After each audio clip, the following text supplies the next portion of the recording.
Senator Babet. Thank you, Acting Deputy President. Now, since the Albanese government came to power in 2022, our quality of life has taken an absolute battering. They promised us, what they promised us? They promised us cheaper power bills. They promised us cheaper mortgages. They promised us transparency. They promised us accountability. How's that going for everyone? Transparency is being replaced with censorship and accountability with secrecy. We were told, I remember, that it wouldn't be easy under Prime Minister Albanese. They were right when they told us that. They were right. But did anyone really expect it to be this bad? I sure didn't, honey. I sure didn't. Our quality of life is in a downward spiral compared to what it was before this government took office. Let's check in with a day in the life of Joe Citizen, shall we?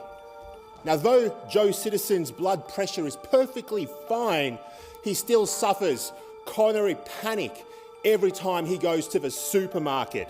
Joe pushes his trolley of groceries up to the checkout only to find out that he needs to take a second job just to pay for his daily essentials. And he would take a second job and sacrifice his weekends and time with his family because he's really that desperate.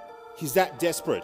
Joe Citizen never imagined his energy bill would be so high because he was promised a $275 a year reduction. Instead, it's gone up and up and up and up.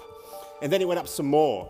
It's almost like every time the government subsidises another wind turbine, Joe Citizen is less able to afford lighting or heating or food or a treat for his kids. He is not sure anymore that he believes Prime Minister Albanese or his government when they promise that if they can just cover a few more 100 acres of prime agricultural land in solar panels, that all his problems will be solved. And the assurance by the government that if it wasn't for them, Joe Citizen's power bill would have gone up even more is cold comfort when the original promise was that his bill was going to come down.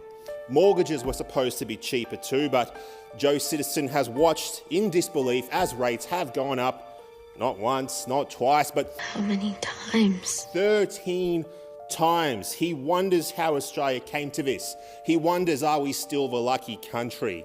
How did it change so dramatically in just a few years? Go woke, go broke. There is perhaps no phrase more accurate than this one. His savings have all but disappeared, trying to keep up with the increased payments, and he's now regularly on the phone to his bank, pleading for more time to make good. What about our Treasurer Chalmers? Well, he's even less help. While Joe Citizen desperately needed mortgage relief, the Treasurer was busy blaming the Reserve Bank for Joe Citizen's woes, and the Reserve Bank was busy blaming the Treasurer for Joe Citizen's woes. The government that promised to be interested in the welfare of Joe Citizen is a lot more interested in its own welfare. Joe has become collateral damage as the government pursues its ideologically driven pet policies on immigration, net zero, censorship, and big government.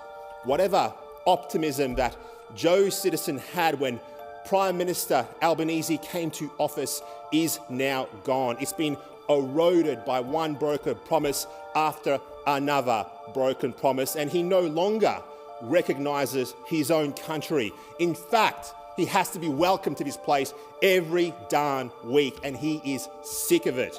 There is more chance of the Australian Greens embracing free market capitalism or conservative right-leaning values than there is of rate relief, of lower taxes, a drop in power prices, or of affordable groceries. Unfortunately, that is Prime Minister Albanese's Australia. And as for poor old Joe Citizen, well, he cannot wait for an election to be called. And you can be sure that more than ever, he will be voting one UAP when the time comes. Joe Citizen, you know what? He has had enough. He has had enough. Joe Citizen, you at home, vote one UAP.